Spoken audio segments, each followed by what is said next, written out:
Hi, good morning. Morning. Although there's no classes today due to Typhoon Quinta. Now I decided to record a lecture so that at least you have, no, yeah, you will be busy these days, despite of the pandemic as well as the weather, bad weather. But uh, because as I told you before, the subject is too broad and we have to maximize the time. Now, since we didn't meet last first during the first week, first meeting, no. So this is the third week, so we have to at least I gave you some points on communications, so that at least we could be synchronized with the others, not only with the other section, but also synchronized with the course outline, or else we'll be left behind. Okay. Okay, just enjoy listening and watching. All right. Now, wait a minute. Okay. So, so uh, before we discuss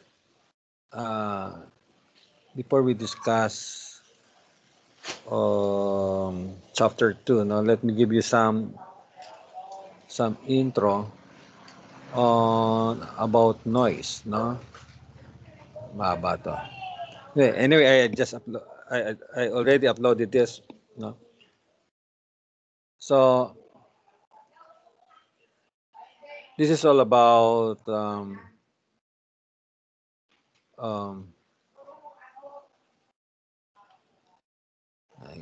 okay, noise, no, and how to measure noise. Okay.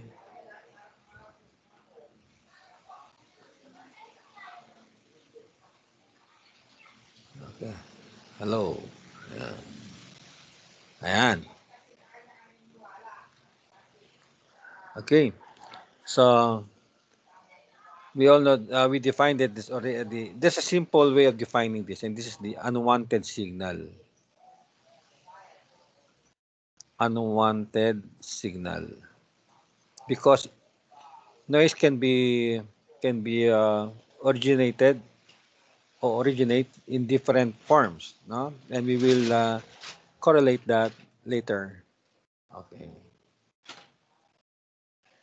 And then the unit to measure actually, no, balik tayo dito para may space tayo. If this is your network, this is a network, no? Any type of network, wire or wireless, no? It consists of transmitter, receiver, and channel. Okay. As a whole, you have your power input and your power output. Or it could be an amplifier, no? It could be a synthesizer, no? As long it is a network, no? It can be in a system or it could be a cluster type of circuits. Okay? Pag sinabing cluster, ito yung mga maliliit, no? Amplifier, no? Now, we could correlate if the signal here is, let's say, 1 milliwatt, okay? O 1 watt. Tapos ang output mo ay naging 2 watts. So definitely that is an amplifier, no? That's an amplifier. Power amplifier, ganyan. Okay? Ngayon, pag bumaba to 1 milliwatt tapos naging 0.5 watts, and that is a loss. Ito ang tawag dito amplifier. Ito loss. Okay? Yan. And we could measure them, no, using the decibels, no? We could measure the noise if there is a loss, okay, using decibels, no? So Bell, from the scientist or engineer Alexander Graham Bell, so 1/10 of the bell, no, decibel. Kaya nga dB. All right. So, expressing the change of power level. Ayan. Comparison of two. Okay. Comparison of two powers does not express in a fixed value unless it refers to dB. Ayan. So, later we will see sometimes decibels cannot be measured, no, if one parameters is not present, no, either power input or power output. And these are the formula. Basically, it's 10 dB, no? Kaya naging 20 sa B kasi meron tayong formula I squared R, di ba? And that is power. So, yung 2 ng P out saka yung square ng P in, pag pwede mo dalhin sa dulo yan. Kaya nga, 2 times 10, 20. No? In terms of voltage and in terms of current. Okay? Kaya meron tayong 20 log. Okay? If R are equal. Yun ang mga requirement. Okay? So there are 10 log P out P in, 20 log B out B in, 20 log I out over I in. All right. Now, in communication, especially in microwave, we are very familiar with this, no? dBW and dBm. Because if you are an engineer and then you are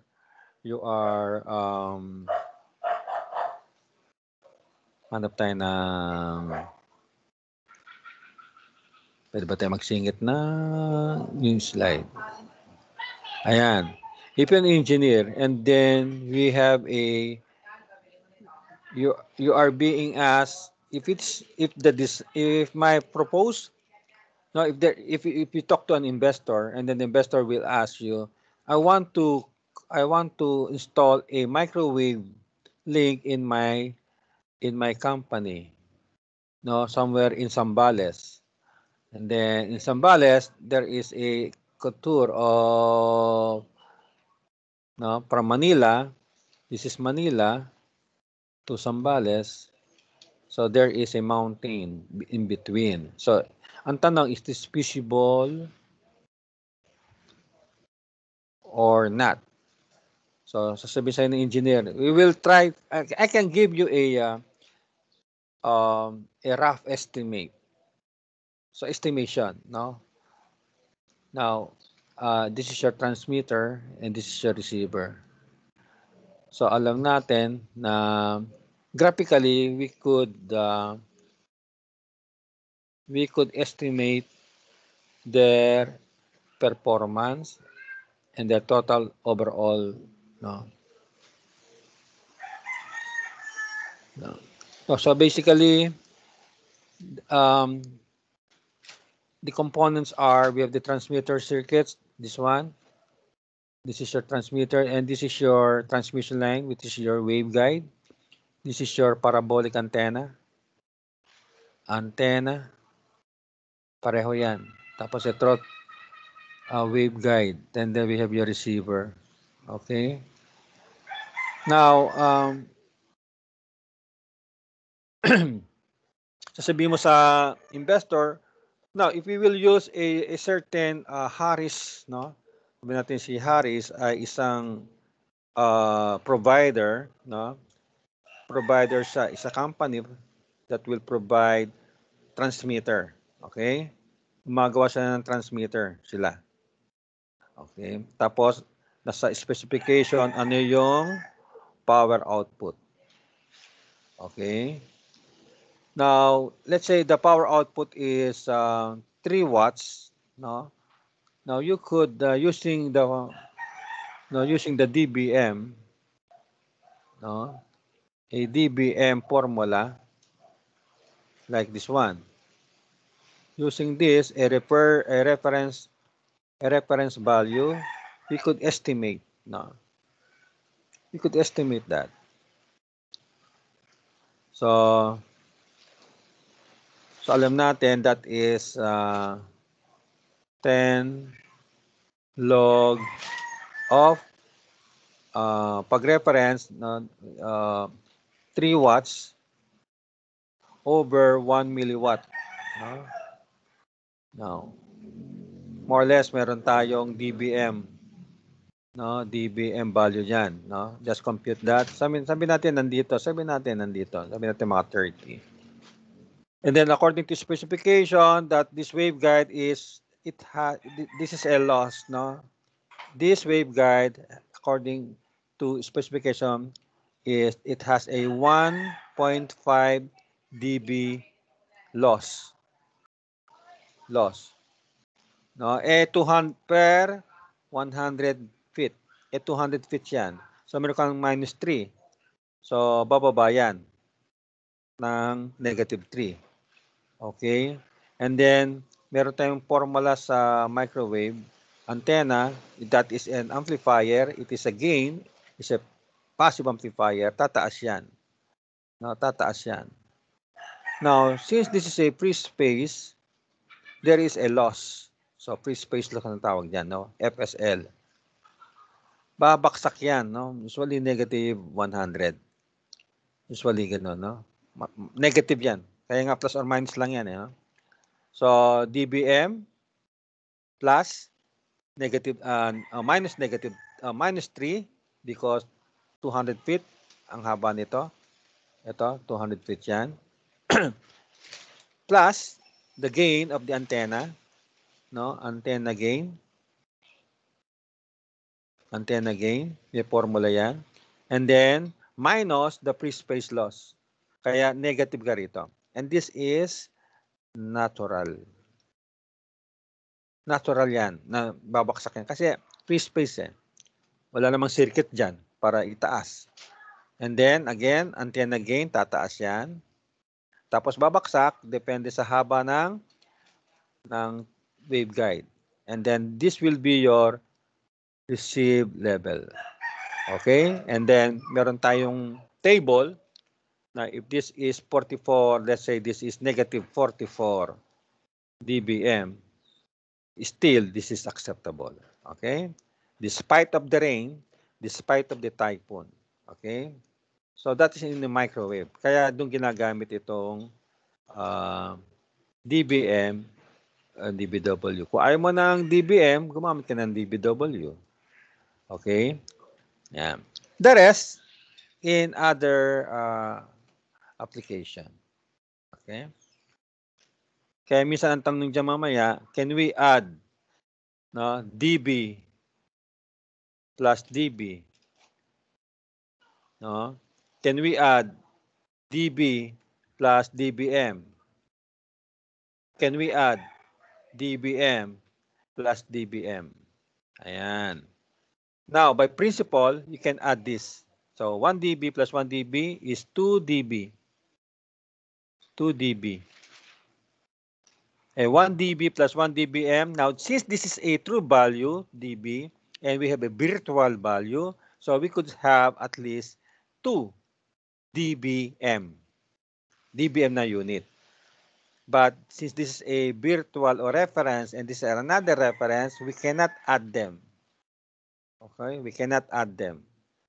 But you have to antilog first this. If you want to add them, so let's have another. Okay, so 1 dBm plus 1 dBm is not equal to 2 dBm. Now, you have to convert this since we have a dB equal to dBm pala, no guys, dBm. dBm is 10 log of P out over 1 milliwatt. So, antilog natin yan, no? So, yung 1 muna divided by 10. Antilog equal to P out over 1 milliwatt. Okay? Pag na-antilog mo na to guys, i-multiply mo siya ng 1 milliwatt, meron ka ng output value.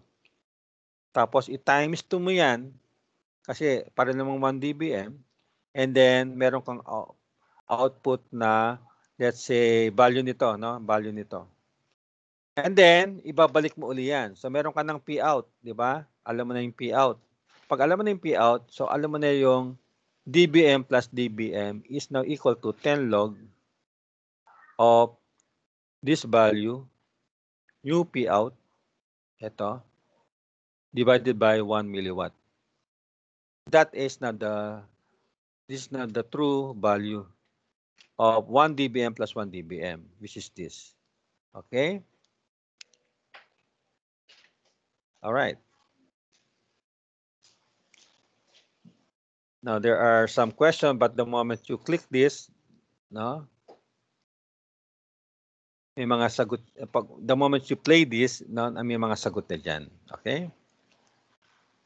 And that is in dBm. Now, let me quick jump on our lecture about the noise. Okay? So, it is an unwanted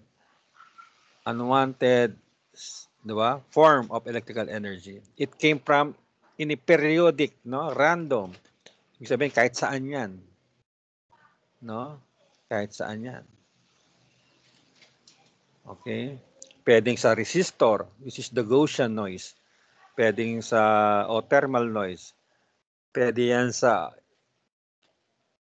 nanggagaling sa motor. No? Motor ng kotse, motor ng aircon, motor ng rep. No? Okay. Yan, naalala ko dati, meron kaming IBM, the first IBM 256 na desktop. Tapos may radyo kami rito. May radyo kami dyan. Every time na nagkiklik kami rito, okay, namamatay yung radyo.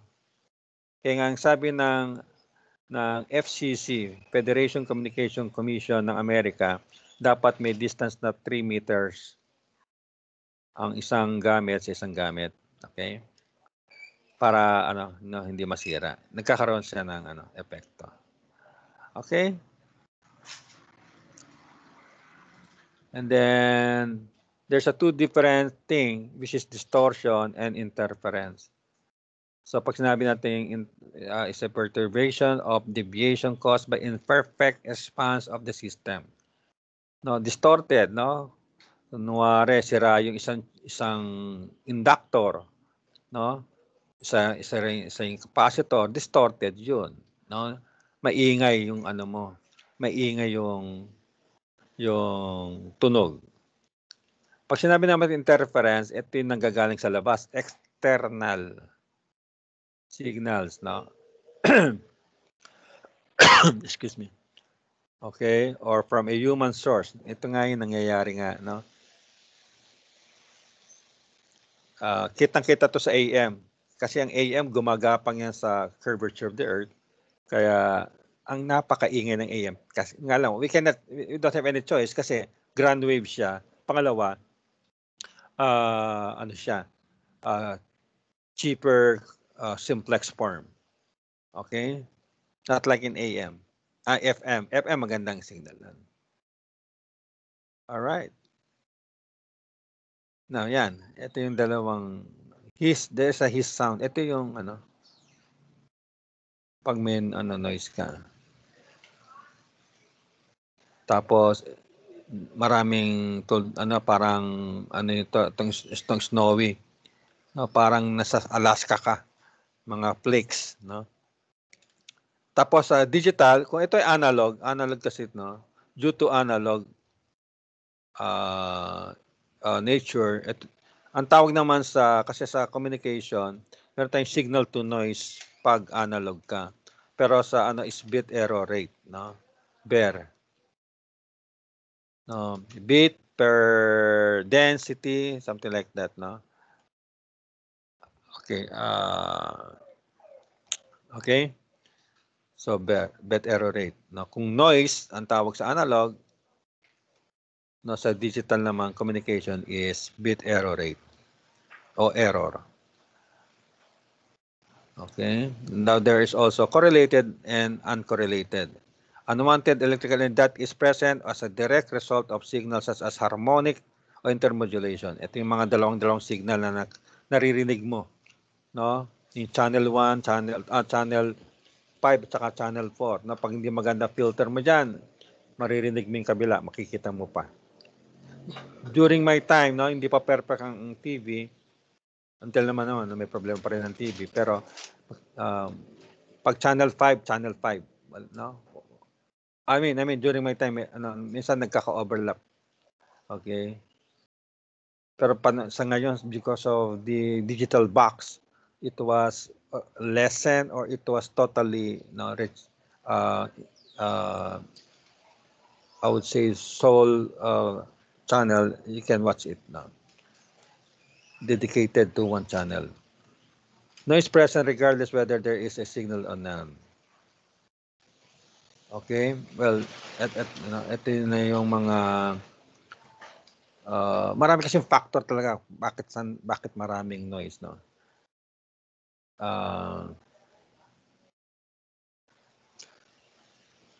Ito kasi mga human-made no? Man-made pala, human-made o man-made nga, tama. No, man-made noise.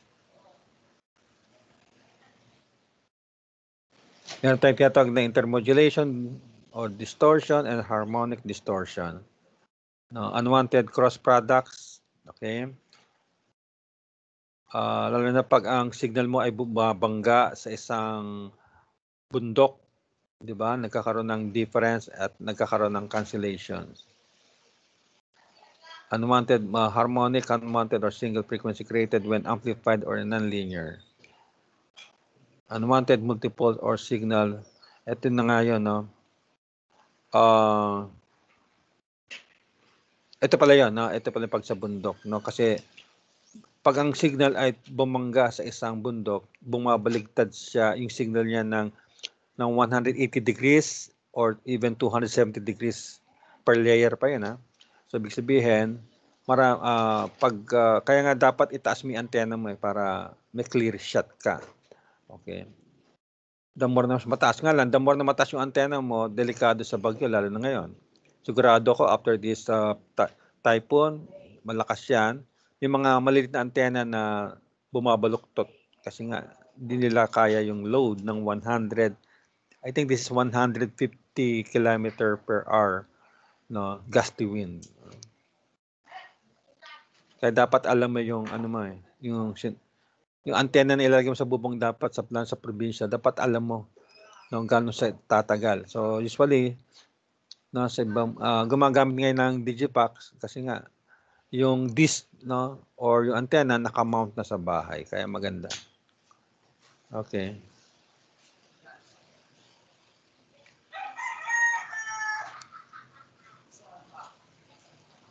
Kasi ito nangyayari to, no, nung dati Stroger switch pa yung switching ng PLDT. Tak, tumatawag ka sa kabilang, sa Makati lang, no, maririnig mo yung step by step na pagpasa ng switching.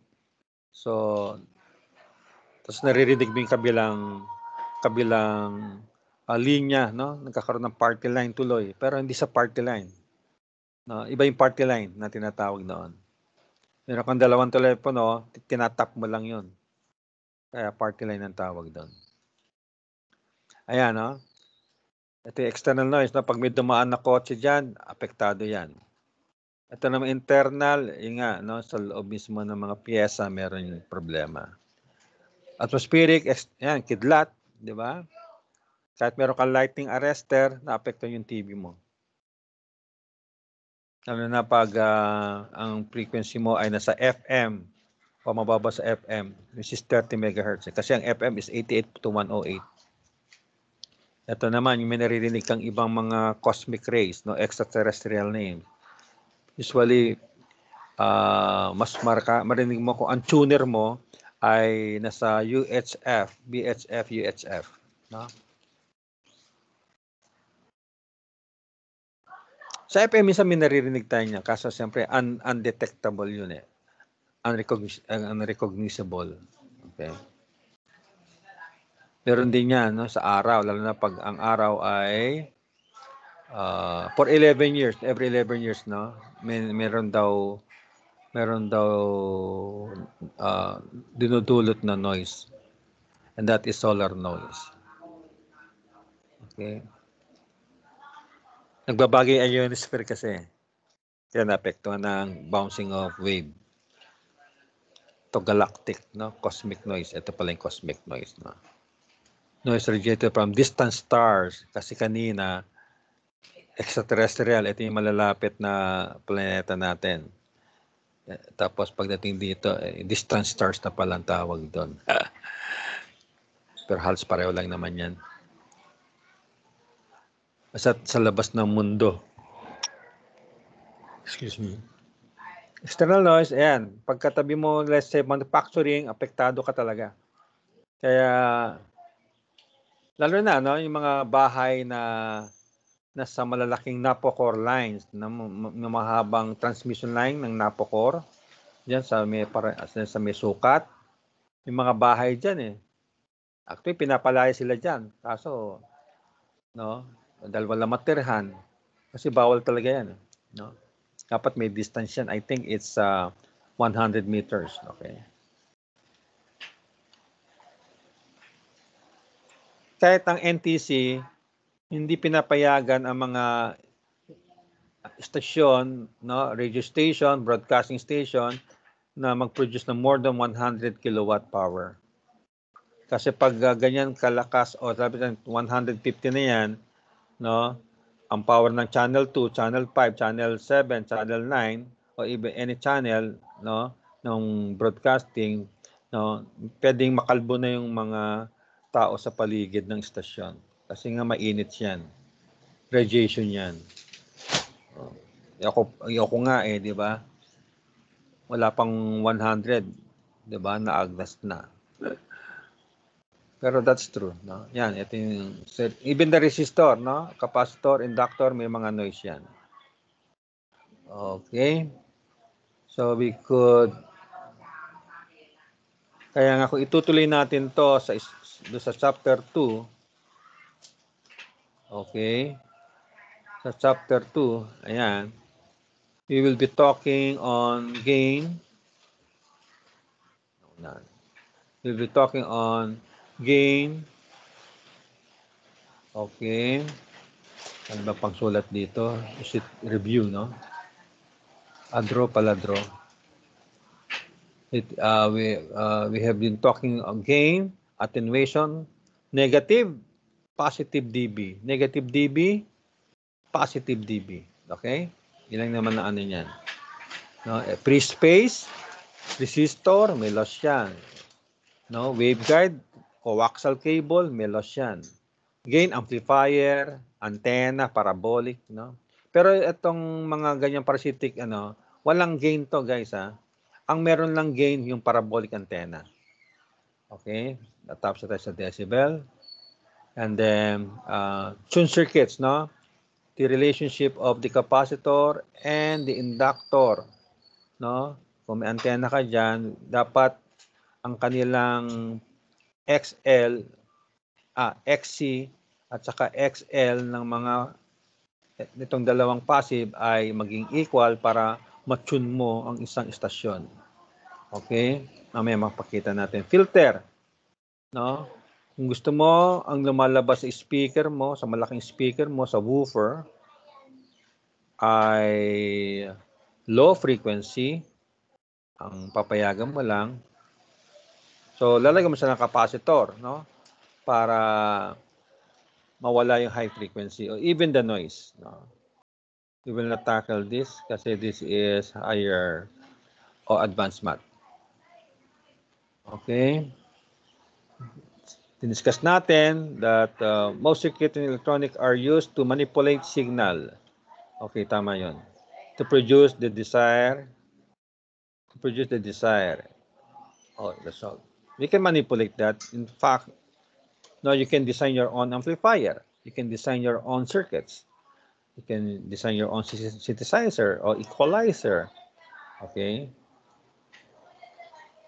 Nga lang, siyempre, pag nagtitipid ka, bumili ka ng China-made, siyempre, anong expect mo? Magandang signal o tatagal? Siyempre, hindi. Pero kung bibili ka ng high-end, which is times 10 sa original na price ng China, no, gawa ng West country, definitely tatagal yon, no? Cellphone na lang, di ba? Bumili ka ng mumurahing ano ba yon? My phone, di ba? Siyempre, di tatagal yon. Okay. Maganda lang yung design, pero the durability and the components were the tolerance is quite very high compared to the tolerances of even the component in iPhone, no? Siyempre, no? Konting noise lang, no, na pinipilter niya kaagad yung noise, no? Hindi katulad ng mga my phone, mga mumurahing cellphone, konting noise lang tatanggapin niya 'yon, no? Pero sinisira niya ang mga piyesa, kaya hindi tumatagal. Okay? So, ayan, no? Ayan, positive, negative. At maraming pinanggagalingan ng game, di ba? Maraming pinanggagalingan ang mga attenuation. Katulad dito, no?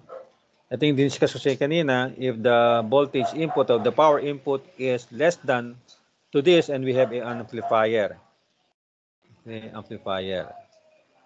But if we have, if this is the voltage input or the power input is greater than to the output, and then we have a attenuation or a noise. Baliktad naman yung symbol. Okay. Power gain. Okay. Power output over power input is a power gain. Now, if you want to compute a certain power, then 6 watts, no? Kung meron kang output na 6 watts, ayan, output to, 6 watts, tapos ang input mo, 80, and the power, what will be the input power palang hinahanap, no? This is your gain. Okay? Kasi lahat ng transistor may mga gain ng lahat ng transistor. Mapa PNP o mapa JFET. Okay? May mga beta gain yan. Okay.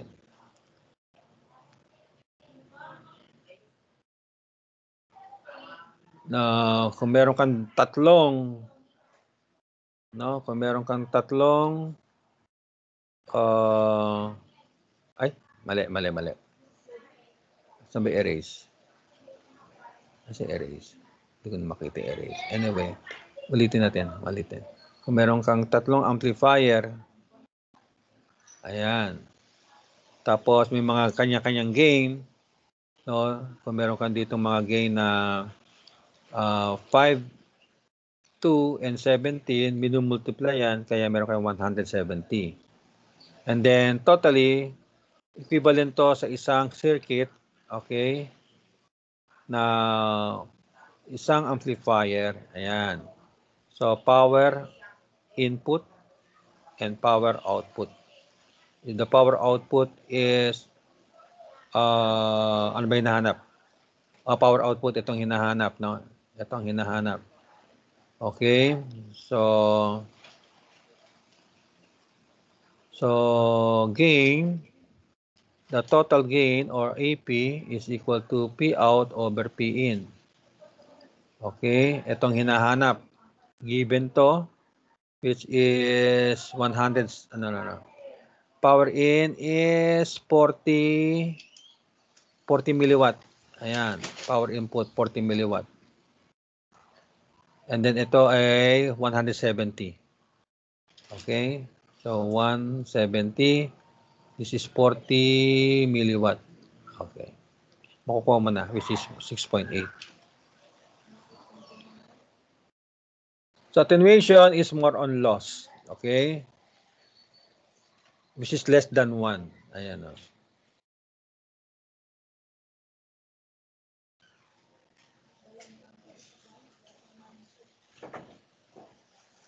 Okay. But as long it is reduced the original signal, no? As long, yun lang naman ang ano natin diyan indicator natin. So, pag bumabang output mo, definitely may loss, no? But basically, ang nangyayari diyan, may mga gain na less than 1, no? Less than 1. Ang tawag diyan sa transistor, kanina, ang tawag natin beta gain, no? Sa mga transistor, which is gain. So, merong mga tinatawag na rin, no? Alpha, which is less than 1. Alpha gain, no? Which is negative. Attenuation yan. Okay? Now, using a voltage formula divider, you can solve this para makita mo yung, anyway, sabi dito, a voltage divider introduces attenuation. Okay? So, that is basic on Ohm's law, di ba? Ayan, no? Ito yung sasabi kanina, loss, and loss, no? So, meron tayong 3 circuits, loss in first stage, second stage also, and the third stage. Although we multiply their, no? If we multiply their losses, expect na a big drop of gain, or which is negative. So, you will notice, no? From 3 volts, naging 32 point, diba? So, talagang may drop. And decibel, nakuha natin kanina yan. Ayan, natapos na tayo dyan. Tapos mga sample kanina. Tapos natin tayo. Ngayon, this will be your sheet work. And then, these are my instruction. Okay. After solving it, kindly screenshot your paper and send it to my email account, mirandadanilo060@gmail.com. Kindly sign your paper beside your name, signifying that this is my own work. I did not Google it, neither copy it from my classmate. I have my trust on you. God bless you. God bless you. Your day, no? Your day pala to. Your day. Ayan. Save natin lang. Thank you for viewing it. We'll just continue this next meeting. And these are the questions to be answered. Okay. And then this will be the next lecture. Okay. I'll see you next week. Keep safe and God bless you all. Thank you. God bless you. All right.